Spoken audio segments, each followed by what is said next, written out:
Saya record aja ya. Gitu ya. Oke, ini fungsi penerimaan ya. Bisa yang kedua adalah fungsi penerimaan. Ya, yang kedua. Di mana fungsi penerimaan itu revenue ya, margin. Kalau tadi ini fungsi produksi ya, kalau fungsi ini kan berarti marginal cost. Kalau ini marginal revenue, penambahan penerimaan apabila kita produksi beberapa produk tambahan. Nah, kalau tadi integralnya yang MC, maka kalau yang marginal revenue yang diintegralkan adalah marginal MR atau marginal revenue-nya. Misalkan di sini carilah persamaan penerimaan total ya rata-rata dari suatu perusahaan jika penerimaan marginalnya 16 min 4Q. Ya, maka kita integralkan ini marginal revenue ini ya. 16 kalau kita integralkan menjadi 16Q. 4Q kalau kita integralkan jadi 4/2 sama dengan 2 ya, ditambah Q-nya pangkatnya 1 tambah 1 jadi pangkat 2. Kalau kita jabarkan ginilah. 4/2 ya, 4/2 ya. Q pangkat 1 tambah 1. Ini 4/2 adalah 2. Q pangkat 2 ini ya. Gitu ya, ini berarti ini adalah persamaan dari penerimaan total. Ya, penerimaan total suatu produksi. Kemudian kita akan hitung berapa rata-rata revenue-nya, penerimaan rata-rata atau average revenue. Rumusnya adalah R per Q. Ya, maka tadi sama ya, ini dibagi Q yang ini. Yang 16Q minus 2Q pangkat 2 dibagi Q. Ya, dibagikan oleh Q. Maka yang ini Q-nya hilang, yang ini Q-nya tinggal 1. Jadi 16 min 2Q. Ya, ini adalah persamaan dari rata-rata revenue dan rata-rata dari persamaan ini, yang MR-nya ini. Dalam persamaan penerimaan total, pencatatannya K-nya 0. Sebab penerimaan tidak akan ada jika tidak ada barang yang dihasilkan atau terjual. Ya, benar ya. Jadi kalau ini tidak ada konstantanya dianggap 0. Ya, kenapa? Karena kalau konstanta itu adalah di mana produk yang terjual. Tapi kalau tidak ada produk, maka tidak ada yang penerimaan. Kalau tidak ada produk, maka tidak ada penerimaan. Ya, maka asumsinya untuk ini konstantannya sama dengan 0. Sebab penerimaan tidak akan ada jika tak ada barang yang dihasilkan atau terjual. Ya, khusus yang revenue. Nah, kemudian utilitas. Ya. Utilitas itu adalah di mana ada satu utilitas ya, yang disebut utilitas itu dalam makro, kalau dalam produksi kita menghitung perbedaan antara produksi dengan ada penambahan produksi lah, utilitas sebutnya ya. Jika kita ingin menghasilkan laba 1 juta, misalkan laba, maka kita harus produksi berapa, itu disebut utilitas. Ya. Nanti mungkin lebih jelasnya kita belajar di mikroekonomi. Nanti udah belajar mikro belum? Udah, Pak. Udah tahu fungsi utilitas apa? Ya. Udah tahu fungsi utilitas apa? Hah? Belajar nggak utilitas di siapa dosennya utilitas?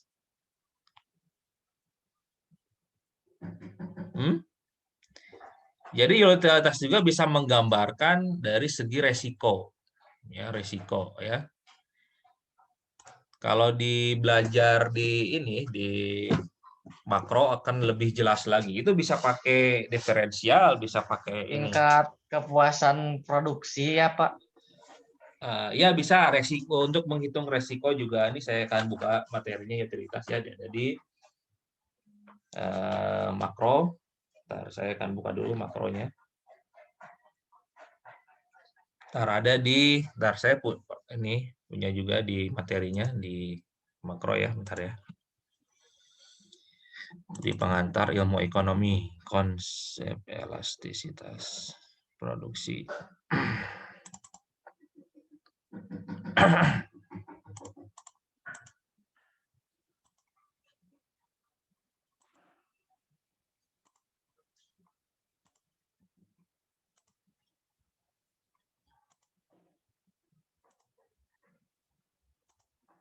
Biaya produksi.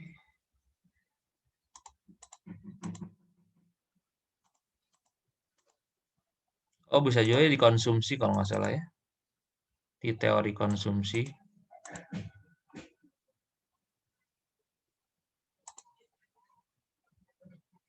Nih ya. Saya akan share screen dulu. Ini ada di teori konsumsi utilitas itu ya. Nah, utilitas adalah manfaat yang diperoleh karena mengkonsumsi barang. Utilitas merupakan ukuran manfaat suatu barang dibanding dengan alternatif penggunanya. Utilitas adalah dasar dari pengambilan keputusan oleh konsumen. Ada yang disebut utilitas total adalah manfaat dari seluruh barang yang dikonsumsi. Kalau utilitas marginal adalah tambahan manfaat yang diperoleh karena menambah konsumsi sebanyak 1 unit. Nah, ini disebut sebagai, ini boleh difoto, boleh di ini nanti teorinya, karena matematika ekonomi itu sangat berat hitungannya, itu asumsinya penerapannya kepada mikro ya. Mikro itu teori konsumsi, teori produksi, kemudian keseimbangan ekonomi ya. Gitu ya. Nah, ini ada disebut sebagai the law of diminishing marginal utility atau hukum pertambahan manfaat yang semakin menurun. Ya, suatu barang akan berubah dari good menjadi bad dikarenakan penambahan suatu barang yang semakin lama yang mengakibatkan pertambahan nilai suatu barang tersebut menurun, makin menurun bahkan menjadi negatif. Contoh saya gini, kalau kalian lagi haus, kalian haus nih, lagi puasa ya, haus ke buka puasa, kalau kalian minum 1 gelas cukup tidak? Puas Pak. tidak? Wah, cukup Enggak. nggak puas? Aku mah 2 gelas. 2 gelas. Berarti kalau pakai 2 gelas, maka marginal utility-nya itu bertambah kan?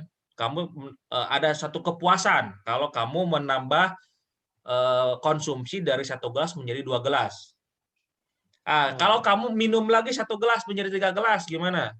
Menambah kepuasan. Nambah kepuasan lagi, ada nambah. Kemudian kamu minum 4 gelas. Nambah kepuasan lagi. Nambah kepuasan lagi, masih cukup 4 gelas. Kemudian kamu minum 5 gelas. Nambah kepuasan lagi. Nambah kepuasan, kamu 6 gelas. Nambah juga, Pak. Saya nambah kepuasan, wah ya mah puyeng atuh eungap teuing. Wareg. 7 gelas 8. Jadi ketika kamu menambah suatu barang, ketika nambahnya banyak itu bukannya menjadi kepuas, tapi menjadi bad. Menjadi kamu itu menjadi tidak puas. Jadi kepuasannya menurun. Nah, itu disebut sebagai marginal utility. Ya, seperti kamu punya baju juga sama. Kamu punya baju 1, kurang puas, nambah lagi nih. Nambah 2, berarti kamu mempunyai marginal utility. Ada kepuasan tambahan ketika kamu punya baju 2. Kemudian kamu punya baju 3, nambah lagi. Kak, ada nggak di mana titik ketika kamu sudah mencapai kepuasan? Misalkan ketika kamu, 6 nih, ketika kamu punya baju 6, berarti kamu itulah titik di mana kamu mencapai kepuasan adalah ketika kamu punya baju 6. Maka ketika kamu nambah lagi menjadi 7, baju kamu beli lagi ke 7, maka bukannya menambah kepuasan, malah menjadi penurunan kepuasan karena kamu sudah punya 6. Tapi Pak, Itulah yang disebut. tapi kenapa manusia tidak merasa puas, Pak? Kalau Pengen motor. kalau merasa tidak puas itu ketika barangnya yang berbeda. Tapi kalau barangnya sama, maka setiap manusia ketika ini konsumsi ya, makanya bisa diukur dengan itu, dengan diukur dengan integral. Ketika manusia berada di titik tertentu, titik kepuasannya, maka ketika dia beli barang lagi, maka dia akan menurun. Contoh kamu lah, kalau kamu kaya, kemudian kamu beli mobil yang sama, kamu punya 5 mobil misalkan, maka ketika kamu beli mobil yang keenam misalkan, maka kamu tidak punya kepuasan. Karena secara utility, kamu tidak punya mobil yang keenam itu tidak ada manfaatnya bisa buat kamu, hanya jadi pajangan aja misalkan. Secara, secara psikologi bahwa kamu, ini psikologi inilah yang, bisa diukur, oleh integral gitu. Nah, contoh di sini, gejala tersebut disebut sebagai hukum pertambahan manfaat yang makin menurun. Nah, ya itulah disebut sebagai marginal utility. Gejala LDMU ini atau the law of diminishing marginal utility dilihat dari menurunnya nilai utilitas marginal karena dasar analisisnya adalah perubahan utilitas marginal, maka analisis ini dikelas dengan analisis marginal. Contoh di sini ya, jika seorang haus, segelas pertama air akan memberikan manfaat yang besar. Tapi setelah gelas keempat dan seterusnya, pertambahan manfaat air sangat menurun, tidak seperti pada berlian. Kecuali ada beberapa produk atau beberapa komoditas yang tidak ada titik kepuasan. Contohnya adalah logam mulia, ya, yang bersifatnya investasi. Ya, contoh misalkan saham. Ini juga beberapa komoditas yang tidak ada titik kepuasannya. Bahkan semakin banyak produk itu, maka semakin puas dia. Nah, ini kalau produk tersebut itu punya sifat investasi. Contoh berlian, emas, rumah, tanah. Jadi semakin banyak tanah semakin puas. Kemudian saham, obligasi, sukuk ya. Jadi semakin banyak saham, beli saham semakin puas dia. Tetap yang bernilai investasi. Nah, ya. Maka dari itu air lebih murah dari berlian. Benar ya. Ini adalah menurut si Gosen, hukum Gosen ya. Itu ya. Nah, ini ya, kalau kita ini kan ditabelkan seperti ini, utilitas total dan utilitas marginal. Jika misalkan jumlah baju yang dikonsumsi 1, maka uang yang harus dikeluarkan 25, tambahan kegunaannya 50. Maka dia tuh di sini dia menurut ini Keynes ya, ini Keynesian. Keynesian itu pakai integral, integral. Lihat di sini ketika dia punya 6 baju, maka titik kepuasannya dia 0, nggak ada. 0 ya. Jadi tingkat kepuasannya udah hilang, nggak ada. Kemudian kalau dia nambah lagi baju menjadi 7, maka dia bukannya maka dia nggak puas, dia sudah bosan mungkin. Tingkat kepuasannya menjadi menurun. Nah, ini juga ketika tambah 8, tambah menurun lagi. Ya. Jadi dia nggak baju ke-7 sampai baju ke-8 bisa jadi dia nggak kepake. Kecuali adalah ketika dia membuang baju ini.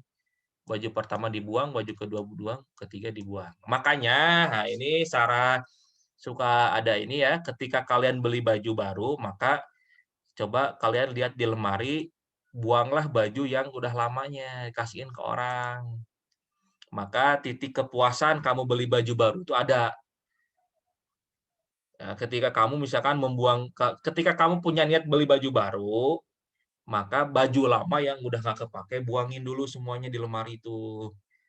Baru kamu beli baju baru. Di sanalah ada titik kepuasan yang punya titik kepuasan lah. Ya, kamu itu. Gitu ya. Kamu beli sepatu, buang dulu sepatu yang lamanya.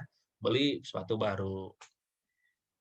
Jadi kalau kamu masih punya sepatu di rumah, kemudian kamu beli sepatu baru, tingkat kepuasannya itu tidak akan sepuas seperti kamu beli yang baru yang pertama gitulah. Nah, inilah kurva TU, total utility dan marginal utility menurut Keynes. Ya, ini jadi tingkat kepuasan seorang itu akan terus menurun ketika dia menambah utility-nya, menambah pembeli konsumsinya. Nah, gitu ya. Nah, inilah Nah, yang digunakan Keynes ini adalah berdasarkan perhitungan dari integral yang tadi. Ya. Kita balik lagi ke integral ya. Yang ini, yang rumusnya ini. Ini fungsi utilitas, ada marginal utility.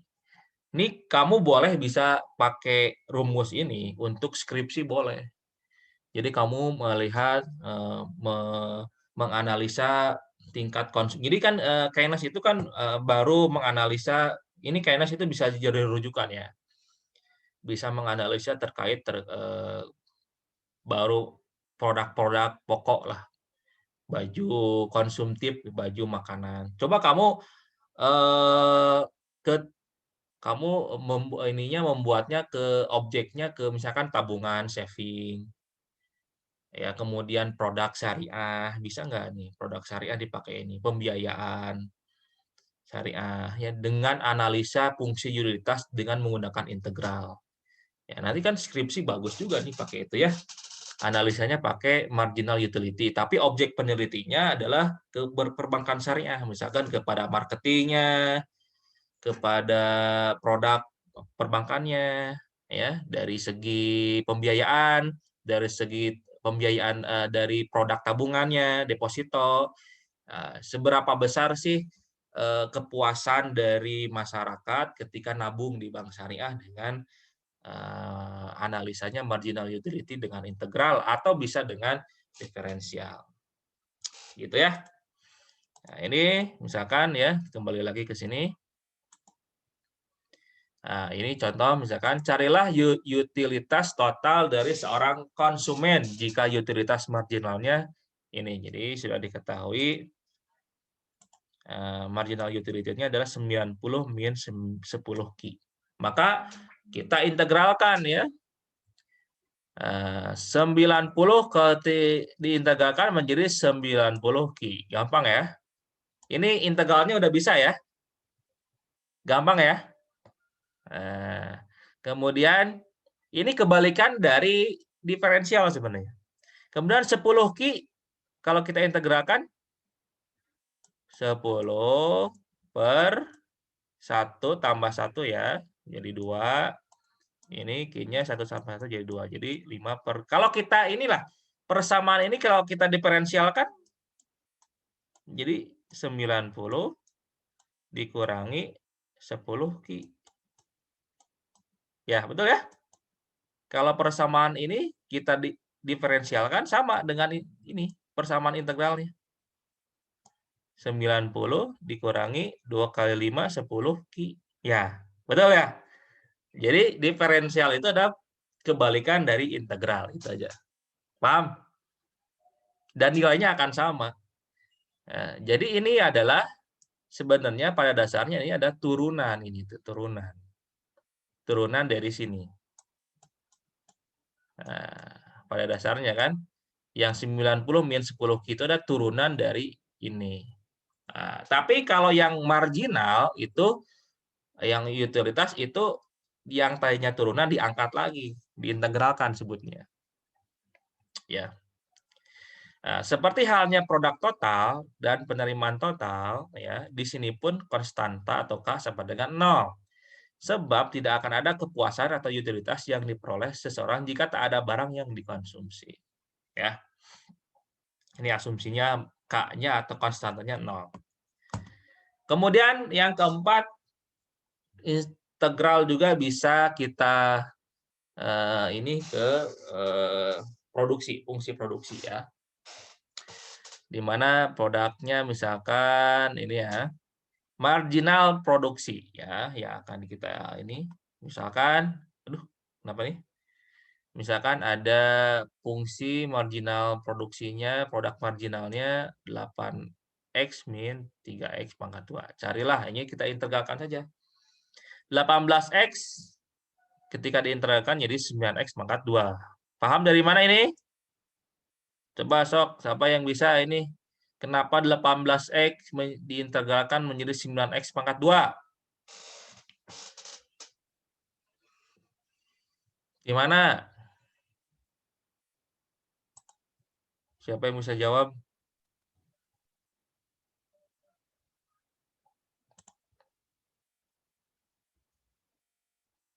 Nggak ada yang bisa jawab?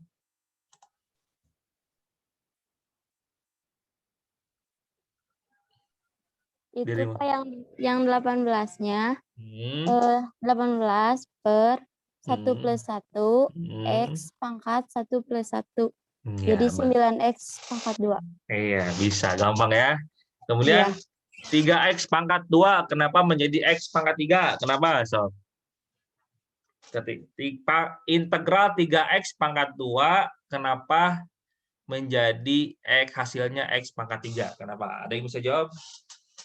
Jadi siapa sih yang jawab tadi? Aku Pak Hamidah. Hamidah. Oke, ini kenapa? Integral ini kenapa hasilnya ini? Coba. 3 3 per per 2 plus 1 3 X per 3. pangkat Iya, 3 ya, per 3 2 plus ya. 1. Ya. Iya, oke. Gampang ya. Jadi ini persamaannya setelah diintegralkan marginal produk marginalnya. Kemudian rata-ratanya dibagi per X. Yang ini. Karena rumus rata-rata P per X, maka yang ini per X. Maka yang ini hilang X-nya 1, jadi 1 X-nya. Kemudian X-nya ini jadi 2, hilang pangkatnya. Ya. Jadi 9X min X pangkat 2. Maka persamaan produk marginal untuk marginal produksinya yang seperti ini adalah 9X pangkat 2 min X pangkat 3. Dan rata-ratanya 9X min X pangkat 2. Dan ini konstantanya juga 0 dikarenakan tidak akan ada barang yang dihasilkan jika tak ada bahan yang akan diolah atau digunakan. Kemudian konsumsi konsumen dan konsumsi tabungan juga bisa ya. Nah, ini ya, misalkan kalau fungsi ini ada MPC, marginal propensity to consume, dan marginal propensity to save. Jadi ini adalah ketika kalian punya pendapat, ada disebut dengan pendapatan disposable. Ya, pendapatan disposable itu adalah pendapatan yang kalian terima per bulan, yang dimana pendapatan itu adalah untuk kebutuhan sehari-hari. Ya, kebutuhan sehari-hari ya.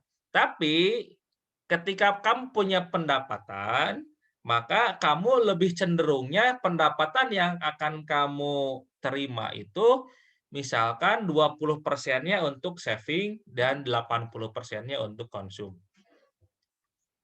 Ya, nah ini contoh misalkan ada yang disebut autonomous consumption. Nanti kamu belajar makro ya. Udah belajar makro? Makroekonomi udah belajar belum?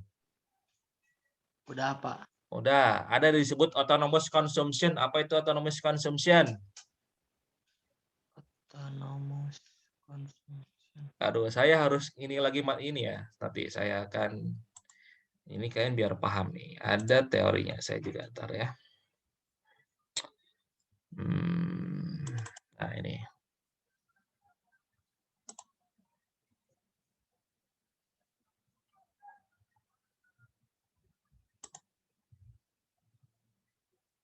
Nah ini ya. Ntar.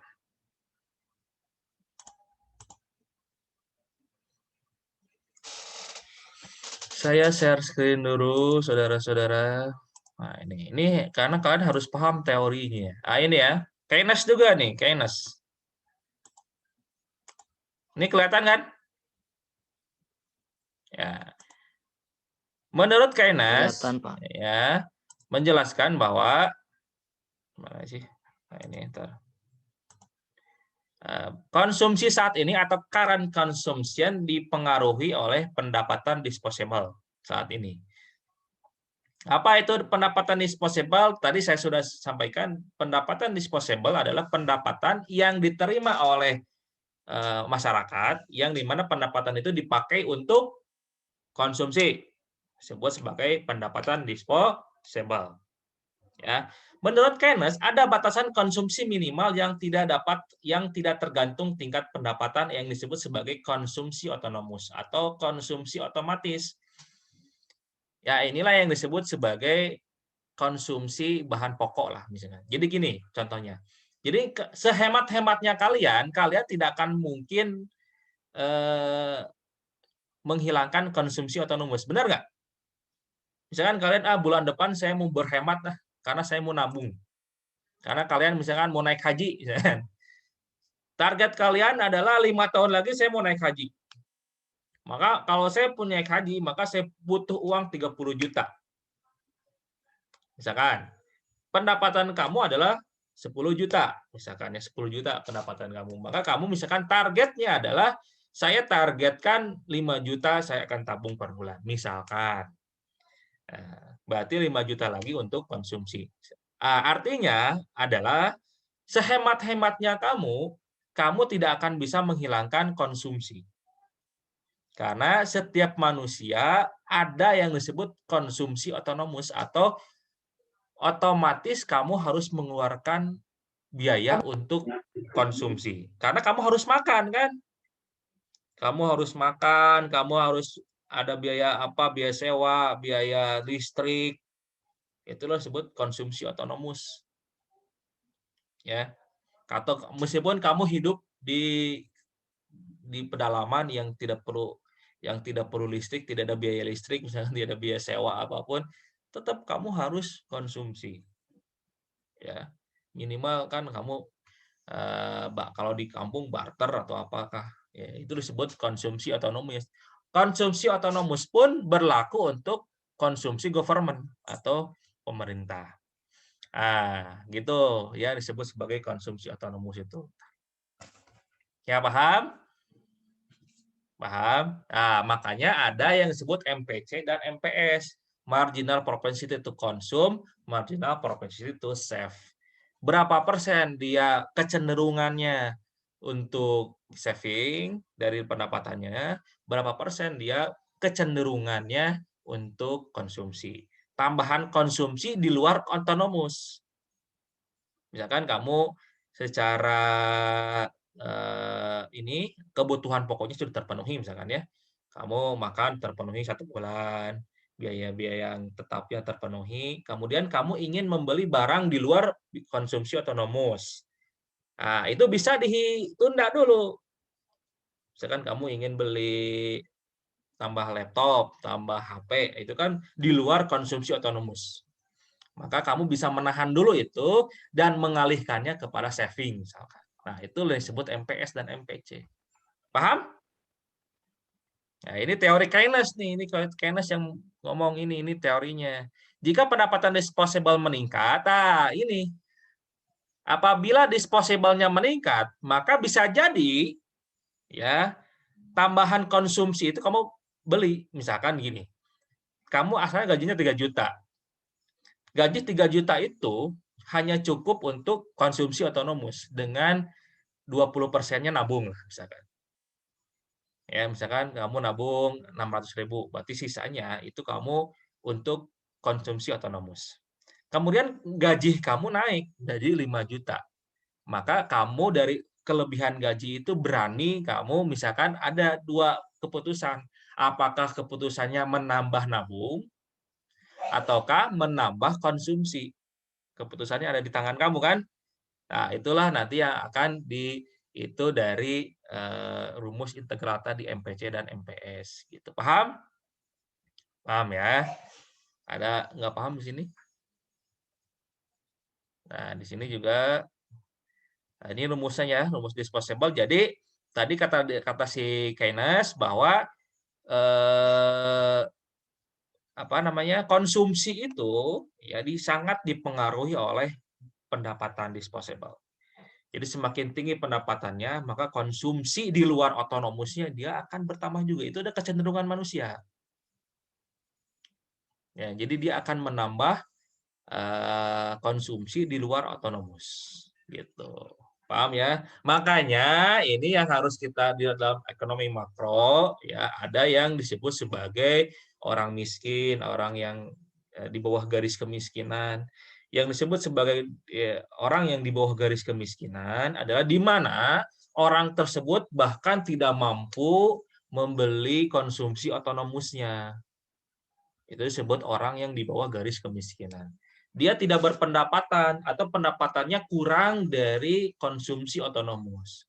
Nah, berapa standarnya? Ini ada standar dari Bank Dunia. Bahwa menurut Bank Dunia, standar konsumsi otonomus adalah minimal $1, di atas $1 per hari. Jadi kalau dia punya pendapatan $1, maka konsumsi otonomusnya dia terpenuhi. Atau kalau kita kalikan $30 ya, $30 per bulan. $30 itu kalau dirupiahkan berapa sih? 30 kali sekarang berapa sih? 15.000 ya misalkan. Berapa? 15.000 kali 30?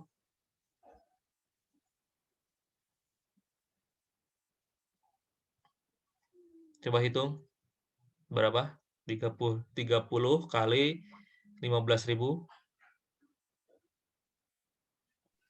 450.000. Hah? Ya, berarti menurut standar Indonesianya bahwa minimal seorang itu kalau dia minimal bisa makan itu kalau dia punya uang 450.000 per bulan. Dia bisa memenuhi konsumsi otonomusnya. Gitu ya. Pahamnya? Jadi kalian ini nanti bilang ke ibu kalian, Bu, menurut ekonomi makro, kalau kalian ngekos nanti minimal uang jajan saya itu pas 10.000, Bu, itu adalah standar minimal banget, gitu kan pakai teori dong kalau kamu minta jajan ke orang tua ya. Bu, kalau saya tuh Pak ini teh udah bener 450.000 tah cukup untuk makan aja, belum ongkos. Berarti ongkos berapa sih? Jadi bisa dihitung-hitung tuh. Ya, nanti bilang ke ibu kaliannya gitu ya. Dengan pakai teori Keynes gitu. Ya, oke, paham? Lanjut, ini makro. Kalian harusnya belajar makro ini. Belajar nggak makro waktu kemarin ini? Belum ke sini, Pak. Nah, harusnya sampai sini makro itu penting banget. Teori konsumsi. Sama siapa dosennya? Ekonomi makro Islama sama Pak Yayat. Aduh, harusnya sampai ini. Sayang sekali kalau kalian nggak tahu. Karena di matematika kan belajar. Nah, hitungannya dari matematika. Gitu. Tuh kan MPC. Ini MPC ini apa nih? Marginal propensity to consume atau kecenderungan mengkonsumsi marginal. Tadi kalau ada tambahan pendapatan, maka apakah dia cenderungnya untuk menambah konsumsi di luar otonomus, atau dia ke S atau ke saving. Mana?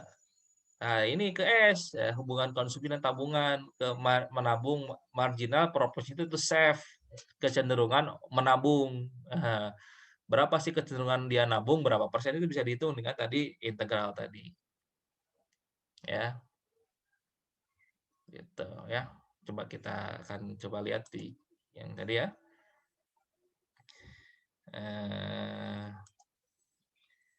Integral. Nah, ini coba kita lihat. Nah, ini.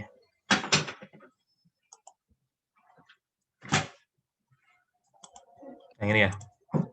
Nah, misalkan dalam ekonomi makro, konsumsi dan tabungan nyatakan fungsional terhadap pendapatan ya, karena MPC dan MPS itu atau kecenderungan dia menabung atau menambah konsumsi di luar otonomus itu sangat dipengaruhi oleh pendapatan ya. Nah, ini pendapatan nasional itu saya berpikirnya ini yang government, termasuk yang government ya.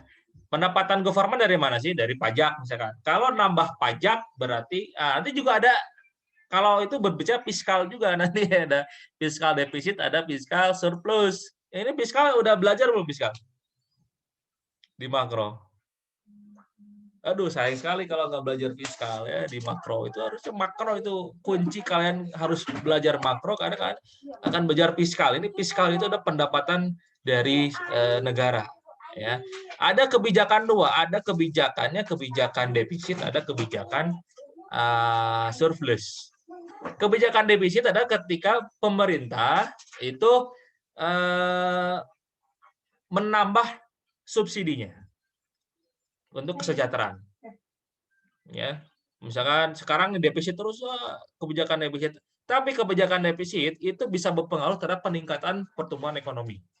Ya, pertama misalkan pajaknya dikurangin. subsidi ditambah, bantuan sosial ditambah, infrastruktur ditambah.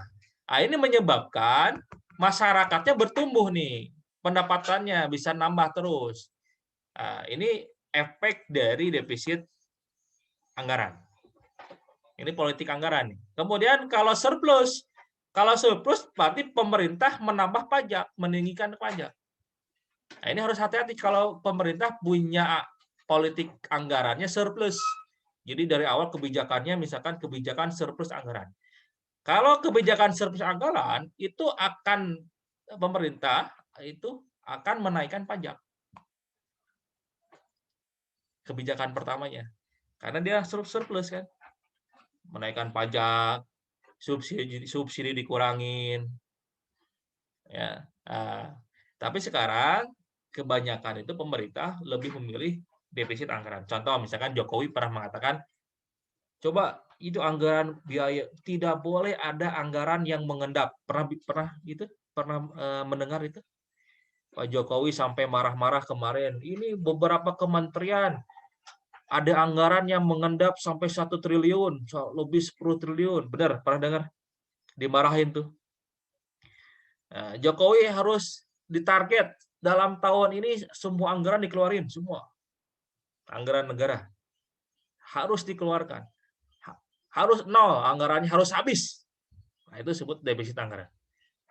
Kenapa? Karena dengan defisit anggaran, ketika anggaran negara semua dikeluarkan, maka akan terjadi roda ekonomi yang berjalan di masyarakat. Benar ya? Ya, ada konsumsi, ada permintaan, misalkan anggaran proyek, pemerintah menjalankan proyek jalan, maka ada orang yang bekerja untuk mengerjakan proyek itu, maka ada orang yang tadinya tidak bekerja jadi bekerja, ya. Kemudian pemerintah konsumsi pengadaan barang, laptop, APD, bukan APD, ATK, apapun itu anggaran konsumsi pemerintah, maka ada masyarakat yang permintaan itu, ada pabrik yang produksi sesuai dengan permintaan masyarakat pemerintah. Bikin baju, misalkan bikin seragam, maka ada penjahit yang punya order dari pemerintah, misalkan gitu ya. Ada pokoknya apapun konsumsi pemerintah anggarannya, maka anggaran tersebut bisa memutar ekonomi di masyarakat, sehingga masyarakat punya pendapatan, masyarakat bisa daya belinya tinggi. Ya kalau daya beli tinggi berarti kan berputar ekonomi, orang pasar banyak yang dagang daging laku dagingnya, yang dagang sayur laku sayurnya, yang dagang tempenya laku, ya yang dagang ikannya laku. Karena masyarakatnya punya daya beli, punya pendapatan, begitu. Jadi harian harus tahu analisa fiskal itu dengan integral atau diferensial. Ya, makanya kecenderungannya sekarang ini dalam pandemi ini Ridwan Kamil pernah mengatakan, udah jangan dulu nabung deh. MPS-nya kalian kecenderungan untuk nabung itu dihentikan dulu. Lebih baik sekarang itu kalian belanja. Pernah dengar itu? Itu Ridwan Kamil ya pernah bilang gitu. Pernah dengar nggak gubernur ngomong gitu? Ya. Jadi di saat pandemi ini udah kamu jangan harus boros, harus banyak belanja. Karena untuk memajukan UMKM. Ya, di online belanjanya, jangan di pasar, online aja. Marketplace. Gitu kan. Atau belanjanya di market yang bisa online, Pak, toko-toko yang online, misalnya sayuran yang online. Yuk belanja yuk, gitu kan. Pernah dengar ya, beli baju, beli sepatu yuk sekarang ya UMKM. Jangan nabung-nabung nih, jangan pelit-pelit gitu kan. Ya sekarang gitu ya. Karena kenapa? Karena sekarang lagi pandemi, pasti mereka itu perlu orang untuk beli gitu ya. Jadi jangan orang-orang kaya, orang-orang yang pendapatannya menengah ke atas itu saatnya belanja sekarang. Udah nabung udah kemarin lah. Sekarang saatnya kalian belanja. Nah, gitu. Itu adalah situasi khusus di mana anjuran itu ya, di mana kondisi tergantung kondisi juga. Maka itu juga bisa dimasukkan sehingga penelitian ya. Penelitian kalian nanti boleh misalkan deskripsi bagaimana kecenderungan masyarakat ketika pandemi konsumsi atau saving. Ya, itu bisa dianalisa dengan data-data yang ada. Ya, tahu analisa dengan data-data sesuai dengan fakta di lapangan, kemudian kamu analisa dengan MPC atau MPS yang tadi, MPC atau marginal utility bisa tadi dengan teori konsumsi lah. Bisa juga kalian juga bisa dimasukkan ke dalam konsumsi Islami, bagaimana secara Islam. Ya, kalau misalkan nggak boleh boros-boros Pak, boleh nih. Ya udah, kalau dalam Islam kalau nggak boleh boros apa? Ada infak. Kalian berinfak, yang udah kaya gitu ya.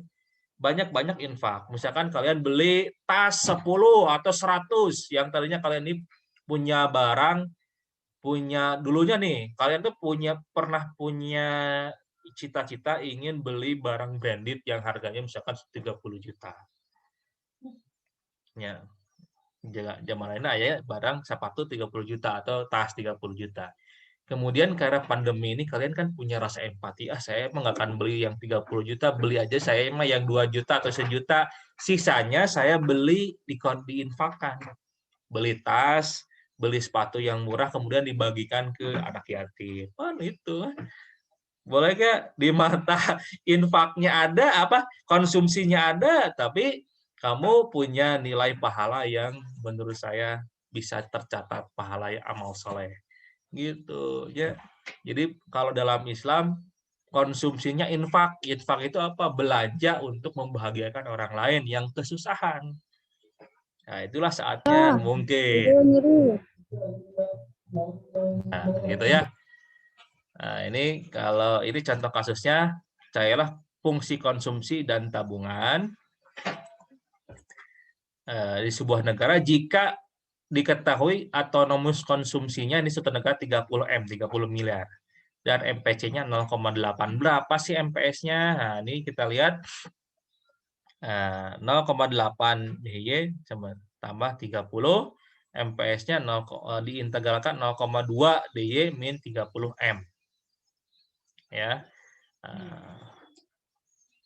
Atau S sama dengan pendapatan dikurangi dengan konsumsi. Maka ini dapat diketahui bahwa persamaan untuk savingnya adalah ini. Jadi kecenderungan atau MPS-nya dia adalah 0,2 Y dikurangi 30 M. Ini adalah nilai dari marginal propensity to saving. Ya.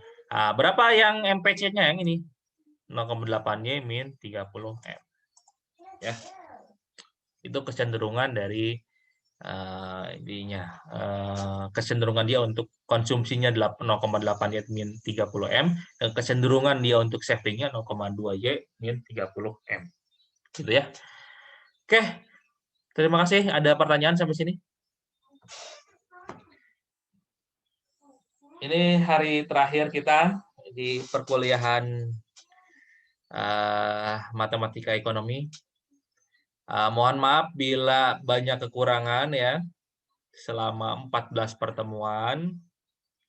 Jadi nanti untuk UAS itu teorinya dari UAS-nya materinya dari kemarin nggak ada tugas ya saya ya. Mohon maaf ya, nggak ada tugas. Ada Pak, nggak ada ada tugas. Ya? Ada, nanti saya cek nggak ada. Nggak ada ya? Nggak ada. Nggak ada. Berarti benar-benar kalian mengandalkan UAS ya.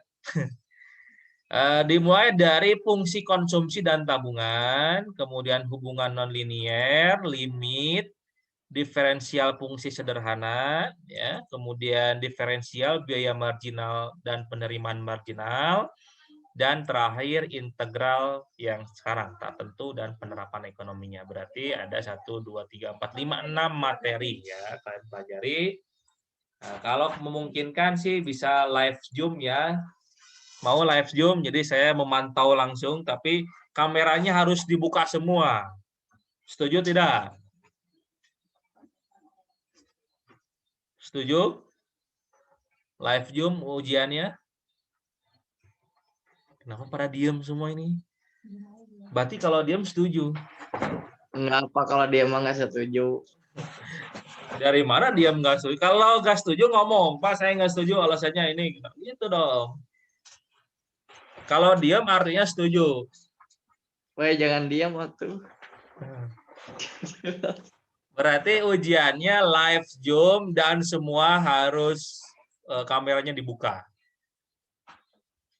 Dan kameranya pakai HP, pakai handphone. Jadi kalian harus lihatin sekelilingnya, nggak boleh ada orang. Kemudian handphonenya disimpan di pinggir, jadi kelihatan saya ngerjainnya gitu.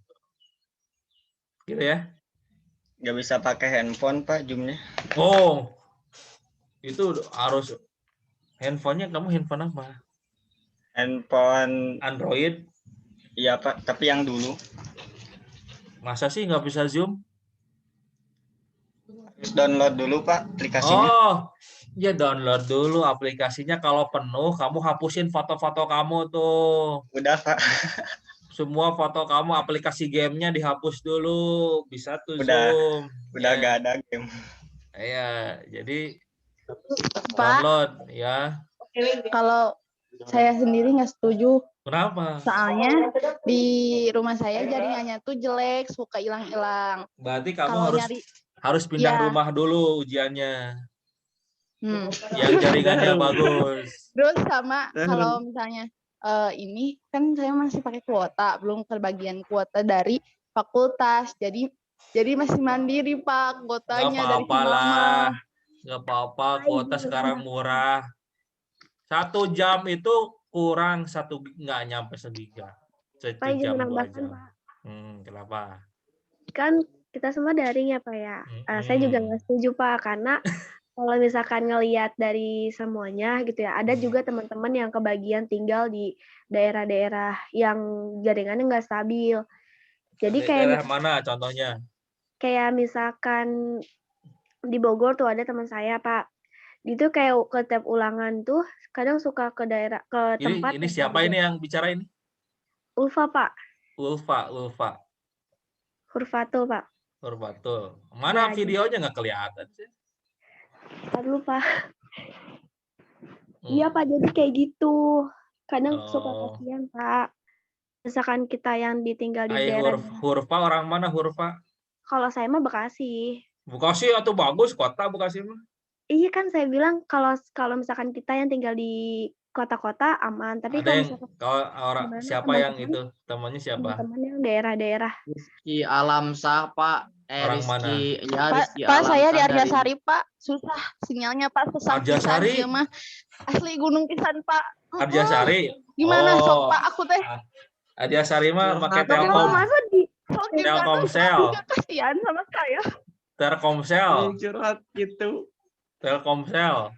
saya Najma Baru sama ulangan aja. tahu Pak pelosok penyandaan Waduh. Mujahid juga Pak banyak. Berarti Google yang Tuhan Pak. ya gini, kamu pas ujian kamu ke tempat saudara dulu yang di kota. Pindah ikut ujian. Tidak ada keringanan yang lain, Pak? Kita biar Ada keringanan ada. apa, Pak? Asal ikut Wira Desa ya Pak. Ujian lulus. Oh iya, kemarin ada ini yang PHP 2D ya. Iya, Lolos Pak. kita, Iya. lolos tapi lolos baru lolosnya administrasi ya. Udah tahu kan? Udah, Pak. Ya, alhamdulillah ya. Iya, Nanti Pak. kalau kita lolos 40 juta ya. Nanti kita kudu bertemu ya yang gitu ya. 10 Iya, orang harus ke Bandung karena nanti saya akan kalian nanti siapa sih Mujahidnya? Saya sih. Mujahid mah nggak ikutan Pak. Saya sih si Sakirnya itu Sakir. Sakir. Iya, Pak. Sakir nanti kalian nyewa rumah di Lembangna. Jadi 3 bulan di sana kalian. Tiap subuh pengajian. Kalau Mujahid ikut ke sana apa nggak apa-apanya main? Ya nggak apa-apa lah ya. Jadi kalian nanti 3 bulan di sana ya. Kalau lolos. Pak, mau bertanya, Pak. Ya. Yang waktu itu kata Bapak kalau ikut KBMI atau apa tadi? PHB 2D, itu kan nilai UAS-nya kata Bapak udah dapat 75. Ya gitu. Ya. Iya, Pak. Enggak, bukan itu, bukan KBMI, itu mah udah di UTS. Bukan yang UTS Ya, itu Pak, yang PHP itu 2D Pak yang juga respek. gitu. Iya, Jadi yang res yang buat itu mah, apa? iya itu mah saya udah masukkan ke UTS itu mah nilainya Nah, iya. yang UAS mah belum ada, saya lupa makanya. Iya, Pak. Terus kan Jadi- habis UTS itu kan ada yang KBMI terus PHP 2D gitu kata Bapak kalau ikut itu dapat nilai UAS-nya udah dapet gitu kan, Pak.